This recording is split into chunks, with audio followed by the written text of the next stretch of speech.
Halo semuanya teman-teman, selamat datang kembali di channel Catatan Investasi. Kali ini saya akan bedah satu saham atas permintaan teman-teman di WA Group, yaitu PT Surya Pertiwi Tbk. Saham ini tentunya akan menarik dan siapa tahu bisa jadi insight buat teman-teman. Namun sebelum teman-teman nonton video ini sampai selesai, pastikan subscribe, like, dan bagikan channel ini ke teman-teman yang lain supaya semakin banyak yang belajar dari channel ini, teman-teman. Oke, tidak perlu lama-lama, kita saksikan setelah yang satu ini.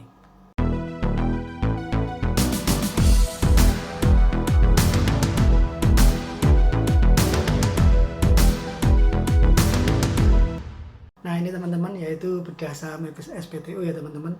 Ini merupakan video episode ke-39 dan selalu disclaimer on ya teman-teman. Perlu saya ingatkan terus mengenai hal ini bahwa investasi kita di capital market itu adalah investasi yang high risk high return, sehingga kita harus menyikapinya, kita harus belajar ya tentang saham ini, tentang dasar-dasar investasi. Kemudian kalau teman-teman profil preferensinya adalah trader, maka teman-teman harus belajar analisa teknikal teman-teman. Nah, video ini bukan ajakan untuk beli atau jual ya teman-teman. Nanti setelah teman-teman menyaksikan video ini, maka lakukan analisa ulang supaya teman-teman semakin mantap ya untuk apakah mau membeli atau tidak saham ini teman-teman. Nah, ini identitas emiten yang perlu sebagai pembuka ya teman-teman, yaitu PT Surya Pertiwi Tbk, yaitu dengan ticker kode yaitu SPTO. Dan emiten ini sudah cukup lama berdiri ya teman-teman, yaitu tahun 68 ya. Jadi kurang lebih udah hampir 50 tahun ya teman-teman ya, 50 tahun. Luar biasa ya. Kemudian bidang usahanya yaitu perdagangan besar bahan konstruksi, porselen, dan perlengkapan rumah tangga. Kemudian emiten ini termasuk sektor industrial ya teman-teman, dan subsektornya yaitu industrial goods ya.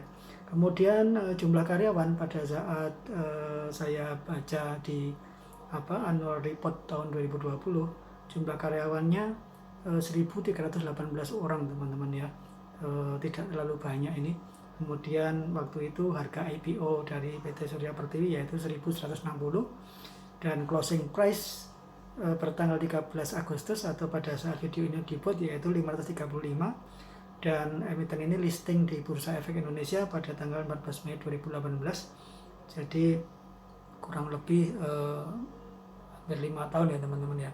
Kemudian jumlah saham beredar saat ini yaitu 2,7 miliar lembar, dan kepemilikan publik atau saham yang dilempar ke masyarakat yaitu 40% teman-teman ya. Ini sebagai identitas emiten yang perlu kita ketahui. Nah, kemudian ini adalah shareholders ya teman-teman, yaitu rasio kepemilikan antara masyarakat dan pengendali ya teman-teman, di mana ada 2 PT yang memiliki saham mayoritas di PT Surya Pertiwi Tbk teman-teman, yaitu PT Multi Fortuna Asindo ya sebesar 30%, kemudian dengan jumlah nominal 81 miliar ya atau 810 juta lembar. Kemudian PT Surya Paramita Abadi sama 30%, kemudian masyarakat sebesar 40% dengan nominalnya yaitu 108 miliar teman-teman ya. Dan ini adalah perbandingannya teman-teman ya. Dari lihat perbandingan ini sebetulnya saham yang dilempar ke masyarakat tidak terlalu kecil juga ya teman-teman, yaitu sebesar 40%. Nah, ini produk-produk merek yang dimiliki atau dipasarkan oleh PT Surya Pertiwi teman-teman. Nah, teman-teman tentu pernah mendengar ya merek Toto ya. Toto ini sangat terkenal ya, yaitu produk-produk sanitari ya. Ada toilet, kemudian wastafel dan sebagainya. Dan ini juga kalau kita lihat di sini merek-mereknya asing ya bagi telinga kita, karena ini merek-merek impor ya teman-teman ya. Ada Stiebel Eltron, kemudian Reginov, Eco, Jacuzzi, Atelier. Dari sekian merek ini yang paling saya ingat adalah hanya Toto teman-teman ya. Nah, gimana dengan teman-teman ya? Kemudian secara fundamental teman-teman ya, ini perlu kita lihat dulu yaitu di bagian top line ya, karena penjualan itu merupakan bagian yang paling penting ya dari satu emiten ya. Dengan adanya penjualan maka kita bisa lihat dari penjualannya apakah emiten ini bisa menghasilkan laba dengan baik atau tidak. Nah, di sini saya sajikan data 5 tahun, dan kemudian kita lihat di sini ya dari tahun 2016 sampai 2020 ya teman-teman. Saya tidak estimasikan tahun 2021 ya di laporan kuartal keduanya ya. Kita lihat di sini dari penjualannya ini dalam satuan ribuan ya, dari dalam satuan jutaan ya teman-teman, dari 2 triliun 71 sekian, kemudian tahun 2017 di 2,141, naik sedikit di 2268, kemudian di tahun 2019 2266, dan di tahun 2020 merosot ya di 1,910. Nah, kalau kita lihat di sini penjualan tahun 2019 itu terlihat mengalami perlambatan ya teman-teman. Ini kan ada istilahnya di kepala 2,2 ya teman-teman ya, turun tipis, tapi kita bisa lihat bahwa ini terjadi perlambatan sejak tahun 2018 teman-teman. Lalu penurunan bahkan di tahun 2020. Nah, kalau kita rentang 5 tahun ini kita hitung pertumbuhannya, maka pertumbuhan penjualan PT Surya Pertiwi ini dalam kondisi kurang sehat teman-teman, yaitu sebesar minus 1,61% teman-teman ya. Nah, lanjut kita akan lihat di bagian bottom line-nya, yaitu laba bersih atau laba tahun berjalan ya. Ini juga sama datanya, yaitu per 5 tahun terakhir ya teman-teman ya. Nah, kalau kita lihat di sini laba bersihnya terlihat stagnan ya teman-teman ya. Terlihat stagnan, bahkan di tahun 2019 belum melampaui tahun 2016 ya teman-teman. Bahkan di tahun 2020 itu merosot ya teman-teman sebesar 105 miliar ya. Nah, ini tentu kita tahu bahwa ini akibat pandemi COVID ya. Hampir semua emiten juga mengalami perlambatan dan penurunan ya. Lalu kalau secara CAGR pertumbuhan laba bersih selama 5 tahun terakhir ini juga sama ya dengan pertumbuhan penjualannya, yaitu minus, namun di laba bersih ini penurunannya lebih besar, yaitu minus 14,31% teman-teman. Ini penurunan yang cukup besar ya teman-teman ya. Kita bisa lihat di sini kesimpulan kita dari laporan laba rugi ini terlihat perusahaan sedang ada problem ya teman-teman, yaitu penjualannya mengalami perlambatan dan penurunan, dan kemudian laba bersihnya juga mengalami penurunan, pertumbuhannya minus semua ya teman-teman ya. Lalu kita lihat dari sisi aset teman-teman ya, ini masih bagian fundamental. Kalau kita lihat dari sisi asetnya, ini pertumbuhannya termasuk terlihat stabil ya teman-teman ya, dari 1 triliun 60, kemudian 2 triliun sekian ya, 19 miliar, 2,4 triliun, 2,93 triliun di 2019, dan tahun 2020 naik ya di angka 3 triliun 35 miliar teman-teman. Nah, kalau kita lihat ini pertumbuhannya stabil ya teman-teman, dan ini merupakan terlihat bahwa ini merupakan pertumbuhan yang sehat ya teman-teman. Lalu kalau secara CAGR selama 5 tahun terakhir ini pertumbuhannya berkebalikan dengan laba ruginya tadi yang minus. Justru di aset ini kita lihat ada pertumbuhan sebesar 23,42% ya, satu pertumbuhan yang positif dan cukup tinggi angkanya teman-teman. Nah, kalau kita lihat dari sisi ekuitas ya, ekuitasnya adalah kalau kita sebagai pemegang saham, kita perlu melihat ekuitasnya ya, karena di situ merupakan ada modal dasar dan modal yang ditempatkan ya, dan dari situ kita bisa melihat bahwa itu merupakan akumulasi pemupukan kekayaan bagi pemegang saham ya. Kalau modalnya bertumbuh, ekuitasnya naik, tentu ujung-ujungnya adalah dividen ya teman-teman, dividen yang akan diterima oleh investor.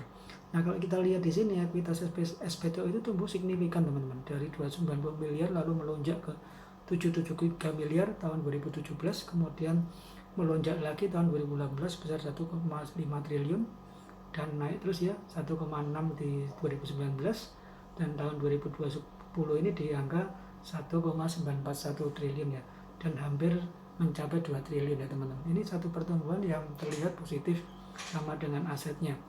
Lalu kalau pertumbuhan CAGR ekuitas selama 5 tahun itu juga bertumbuh positif sebesar 46,26% teman-teman ya.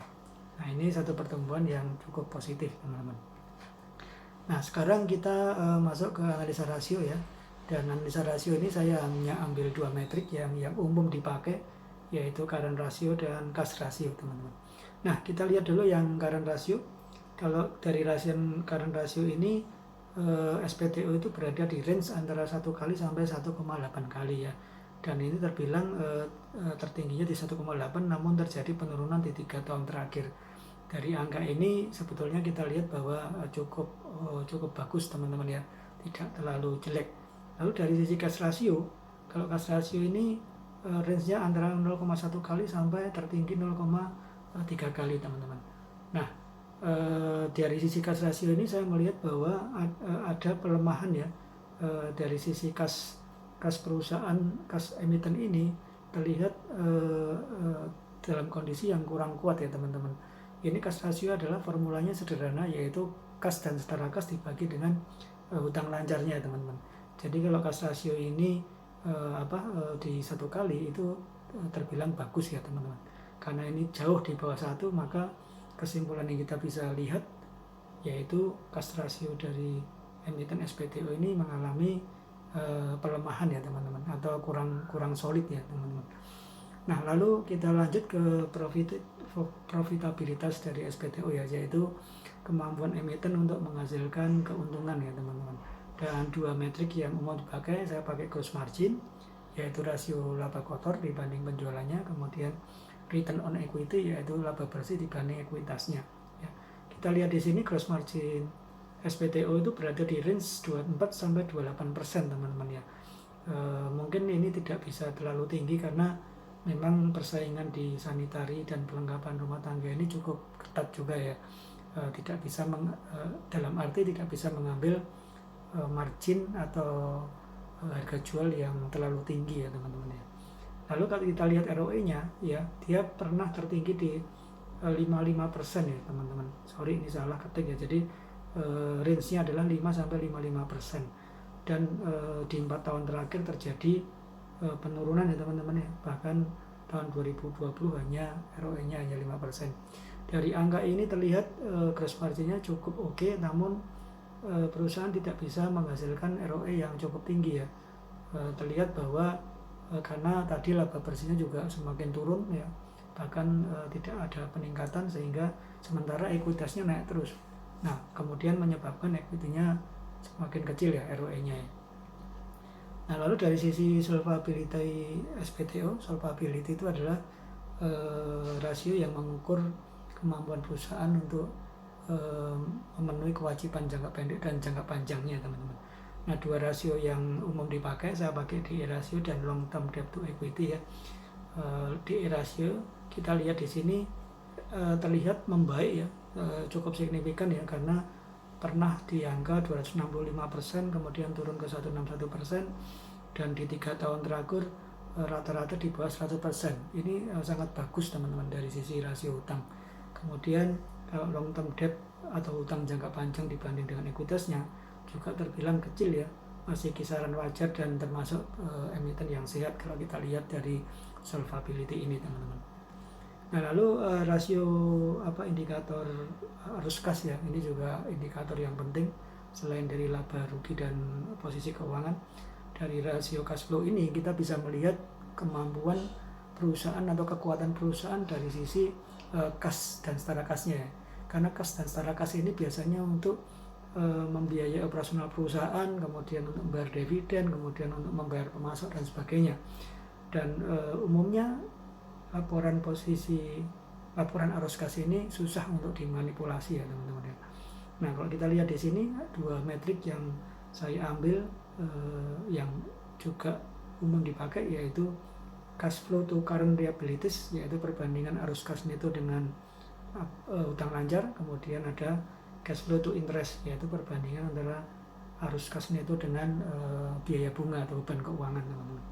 Nah, kalau kita lihat di sini indikator cash flow dengan utang lancarnya itu dalam kondisi lemah ya teman-teman ya, karena ini di bawah 1 ya. Kalau di bawah 1 seperti ini ada kemungkinan bahwa perusahaan agak kesulitan untuk membayar kewajiban jangka pendeknya teman-teman dari arus kasnya. Lalu kalau kita lihat dari CF to interest, justru kebalikannya, yaitu dalam kondisi yang sangat sehat ya teman-teman. Dan ini sempat minus ya di tahun 2018, namun kemudian melonjak ya di 2 tahun terakhir, bahkan hampir 2 kali ya di tahun 2020. dan kondisi ini adalah sangat bagus ya teman-teman, karena pertumbuhannya signifikan sekali dari sisi kemampuan membayar beban bunganya. Nah, ini bagian paling penting ya teman-teman, yaitu valuasi. Karena kalau kita investor, profilnya kita mesti harus hitung ya rasio nilai pasarnya, kemudian nilai intrinsik, dan kemudian kita bandingkan ya mana yang masih saling terkait ya. Karena kalau cuman kita pakai tunggal saja atau PVV biasanya yang umum dipakai, maka akan bias, kita harus bandingkan dengan metode lain. Nah, ini empat valuasi ini saya kira cukup mewakili ya teman-teman, dan dari empat metrik ini terlihat bahwa satu sama lain itu kesimpulannya sama ya, jadi tidak saling bertentangan ya. Kalau kita lihat di sini PBV per tahun 2020 per tahun kuartal 2 laporan keuangan itu di 0,68 kali ya. Biasanya umumnya kalau kurang dari 1 maka termasuk murah ya atau under value. Lalu PER-nya juga masih murah teman-teman, yaitu 7,66 kali, dan kemudian juga saya hitung EBITDA-nya dari emiten ini di harga sekarangnya 510 itu 6,36 kali, artinya masih under value ya teman-teman. Kemudian saya bandingkan lagi dengan metode relative valuation ya, dengan berdasarkan laporan keuangan terakhir, di angka harga wajarnya adalah di angka Rp830 teman-teman. Jadi kesimpulannya emiten ini menghasilkan margin of safety 64% ya. Nah, ini angkanya terus terang aja cukup lebar ya teman-teman ya. Jadi kalau di atas 50% tuh kita sulit mencari angka yang sebesar ini ya teman-teman. Jadi dari sisi valuasi ini sebetulnya emiten SPTO ini menarik ya teman-teman ya. Nah, kemudian terakhir ya kita juga perlu lihat yaitu price performance ya. Ini adalah chart perbandingan antara IHSG dengan emiten SPTO nih. Nah, kalau kita lihat ini terlihat bahwa yang biru ini adalah IHSG ya, yang hitam ini adalah SPTO. Kita lihat selama 5 tahun terakhir ini harganya belum mampu melampaui IHSG. Artinya secara performan SPTO ini termasuk underperform teman-teman ya. Jadi sangat sulit ya ini ya, belum memotong IHSG, artinya berarti underperform atau di bawah performa IHSG. Artinya kalau kita investasi di emiten ini, maka aset kita atau portofolio kita nggak bertumbuh teman-teman ya, sekalipun tadi harganya murah ya. Nah, ini perlu kita jadi tambahan informasi ya teman-teman. Nah, sekarang kesimpulan terakhir ya, kesimpulan dari sisi saya pribadi ya sebagai di channel catatan investasi ini ada 6 poin yang perlu saya berikan ya. Yang pertama yaitu produk SPTO ini termasuk slow moving product. Jadi produk-produk sanitari seperti wastafel, toilet itu kan orang nggak mungkin repeat ya, jarang ya, kecuali kalau rumahnya dia bangun rumah baru, tentu dia akan membutuhkan produk-produk ini. Tapi biasanya orang sekali bangun rumah beli, ini adalah produk-produk yang jangka panjang ya, untuk rusaknya itu dalam jangka panjang. Jadi kalau kita lihat model bisnis seperti ini, maka turnover dari inventory-nya juga akan lama ya. Dan SPTO ini tergantung dari sektor properti. Kalau sektor properti bertumbuh, maka SPTO ini juga akan terdampak ya kinerjanya ya. Nah, ini produk seperti ini slow moving ya, karena repeat ordernya susah ya. Berarti memang harus perusahaan harus mengenjot customer baru ya, atau grosir baru supaya bisa ada peningkatan penjualan. Lalu poin kedua, kalau dari data tadi ya di awal, maka kinerja laporan laba rugi kesimpulannya dalam kondisi kurang sehat ya teman-teman. Kan tadi pertumbuhannya turun, minus, kemudian laba bersihnya juga minus. Tapi dari poin yang ketiga, dari yang positif, yaitu kinerja laporan posisi keuangannya termasuk solid ya teman-teman. Tadi kita lihat aset dan ekuitasnya itu cenderung naik ya, atau positif tumbuhnya dengan angka yang cukup tinggi juga ya, sekitar 45% 40%-an itu cukup tinggi teman-teman ya, terus terang ya. Kemudian poin yang keempat yaitu nah ini merupakan kelebihan ya, SPTO itu memiliki resiko yang relatif rendah. Kenapa saya katakan rendah? Karena rasio hutangnya tadi juga rendah ya, di bawah 1 kali, dan kemampuan membayar bunganya itu termasuk tinggi ya tadi ya, CF to interest tadi ya teman-teman ya. Nah ini kalau kita investasi di sini maka tingkat resikonya itu relatif rendah ya teman-teman ya. Artinya perusahaan untuk mengalami gagal bayar atau kebangkrutan itu sangat kecil ya. Nah kemudian ini juga poin kelebihan ya, yaitu emiten ini termasuk rutin bagi dividen ya teman-teman. Jadi kalau teman-teman harga sahamnya belum bisa mengalahkan IHSG, tapi dalam jangka panjang setiap tahunnya teman-teman akan terima dividen. Nah lalu yang keenam, poin keenam yaitu valuasi SPTO itu menarik teman-teman ya, dengan tingkat keamanan atau margin of safety ya cukup tinggi ya. Jadi ada plus minus kalau kita lihat emiten ini ya. Yang pertama adalah volume produk, kita tidak bisa mengharapkan penjualan yang begitu tinggi karena termasuk produk-produk yang tidak repeat order ya seperti ini ya. Kemudian laba ruginya juga ada mengalami negatif ya, pertumbuhan negatif, tapi asetnya bertumbuh, dan kelebihan lainnya yaitu bagi dividen.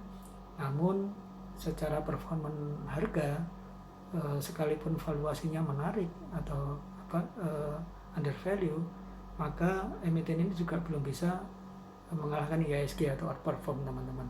Nah teman-teman silakan, kalau saya pribadi untuk masuk di emiten ini menurut saya kurang menarik ya, dan saya sendiri juga tidak akan masuk ke sini karena negatif dan positifnya itu kita harus bandingkan ya, karena kita tentu investor ada tujuan juga capital gain. Jadi kalau untuk capital gain emiten ini memang bisa, tapi perlu waktu yang cukup panjang ya, dan tergantung juga dari pemulihan ekonomi sektor properti juga. Selama sektor properti bertumbuh maka harga sahamnya juga ada kemungkinan bertumbuh ya teman-teman. Oke teman-teman, sekian dulu video dari saya. Kiranya video ini bisa bermanfaat buat teman-teman, bisa menambah referensi teman-teman dalam berinvestasi di capital market. Jangan lupa terus pakai masker teman-teman, angka masih cukup tinggi ya teman-teman. Kita akan jumpa lagi di video-video berikutnya. Salam investasi, salam cuan selalu.